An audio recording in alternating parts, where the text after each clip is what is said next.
start with you, Shauna. I mean, polling is imperfect, right? Sometimes you assume, and we saw this in Michigan last week as well. There were polls showing El-Sayed, who still won the primary, up by 10, 15, 20 points. And you start to see many of those, and then you start to assume this is where it is headed.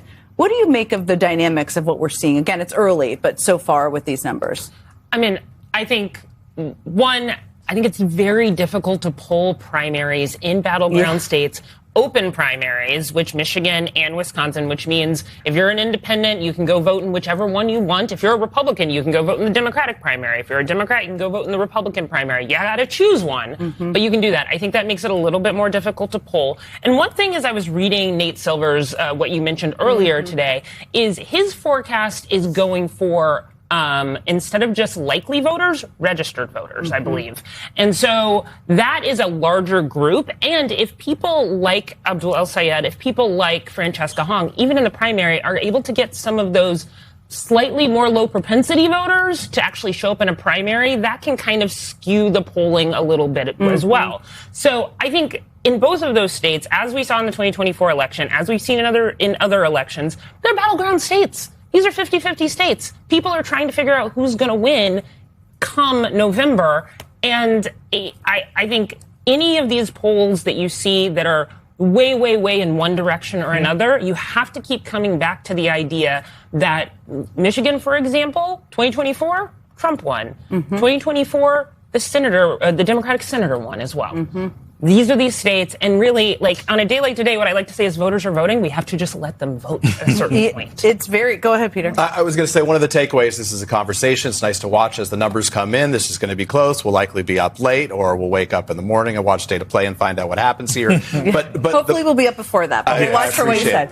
But what I would say is this, just a reminder to folks at home, excuse me, because so much of the conversation is about the intra-party fighting between the progressives and the moderates.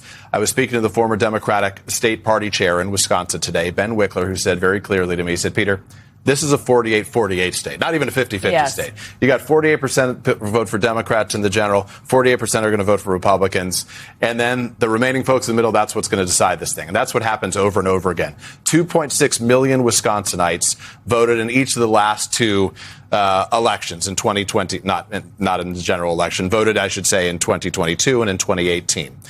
In 2022, the Democrat, Tony Evers, won by 90,000 votes. 4 years earlier, he won by 30,000 votes out of 2.6 million. This thing is close. So we can talk about it all we want and all the divisions and what have you. At the end of the day, the belief is that everyone sort of coalesces. So it really comes down to that little core number of Wisconsin folks who make these decisions. But I also think the data centers issue. I have heard, Liz brought it up. We know that Francesca Hong has made a big deal of it. I have heard multiple Democratic groups, multiple campaigns behind the scenes say, this issue allows me to talk to Republicans and independents. Now, that doesn't mean they expect the Republicans to come vote for them in November. It doesn't mean that those independents are going to vote for them in November.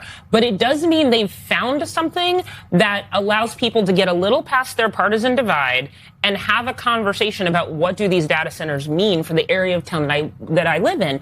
And in Texas, there was a headline last week. Greg Abbott, the governor, the very long-term Republican and well-liked governor in Texas, put a moratorium on data centers in Texas. And I looked at that and I said, he knows he has a problem. That doesn't mean he's going to lose, but it means they are seeing something. This is how I analyze it. They are seeing something in their numbers that says, one, this issue resonates.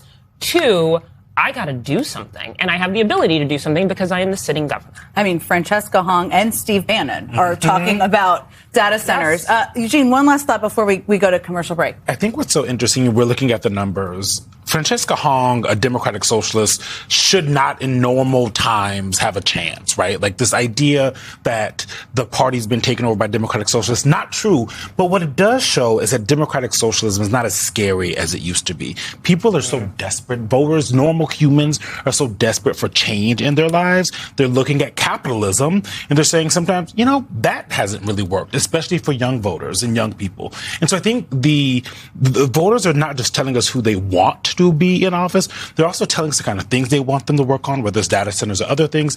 But they're also saying you have to go up there and shake the table. And if folks aren't doing that, if folks aren't actually listening to their voters, they're going to kick them out, right? That's how you end up with someone named Donald Trump after you just had Joe Biden. To be clear, this is all a function of the Donald Trump era. That's what has changed this. The Trump model shifted everything.